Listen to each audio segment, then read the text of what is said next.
तिकडे मंचरमध्ये झालेल्या सभेमध्ये अजित पवारांनी खासदार अमोल कोल्हेंवर हल्लाबोल केलाय।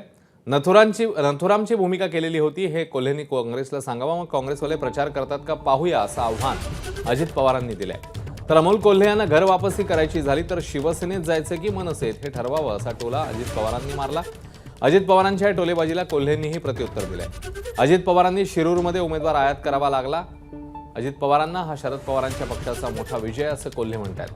तसंच शिवस्वराज्य यात्रेत खासगीत कोण काय बोलत होते सांगू का असा सवालही कोल्हेंनी केलाय। 2022 ला Y I killed Mahatma Gandhi, तुम्ही नथुराम गोडसेची भूमिका केली ना, हे कसं काय केलं? हे पटलं का तुम्हाला?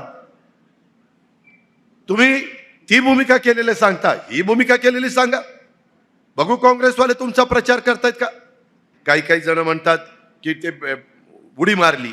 अरे बाबा, तुम्ही तर माझ्या देखत मीच तुम्हाला शिवसेनेतनं घेतलं आणि राष्ट्रवादीमध्ये आणलं अमोल कोल्हे साहेब, दुसरं कोणी आलेलं नव्हतं। मी तुमचं तिकीट जाहीर केलं, एवढं लवकर कसं विसरला? उलट हे घर वापसी झाली, तुमची तरी घर वापसी नाही झाली। तुम्ही तिथनं शिवसेनेत गेलात तर तुमची घर वापसी, पण शिवसेनेत गेल्यावर घर वापसी म्हणायचं का मनसेत गेल्यावर घर वापसी म्हणायचं का आणखीन कुठे गेल्यावर घर वापसी म्हणायचं, तो संशोधनाचा भाग आहे, त्याच्या खोलात मी जास्त जात नाही।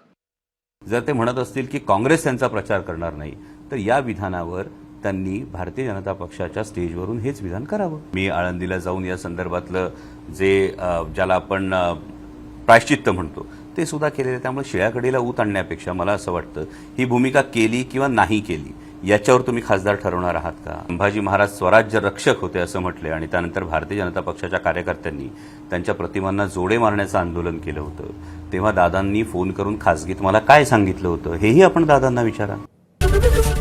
एबीपी माझा, उघडा डोळे बघा नीट।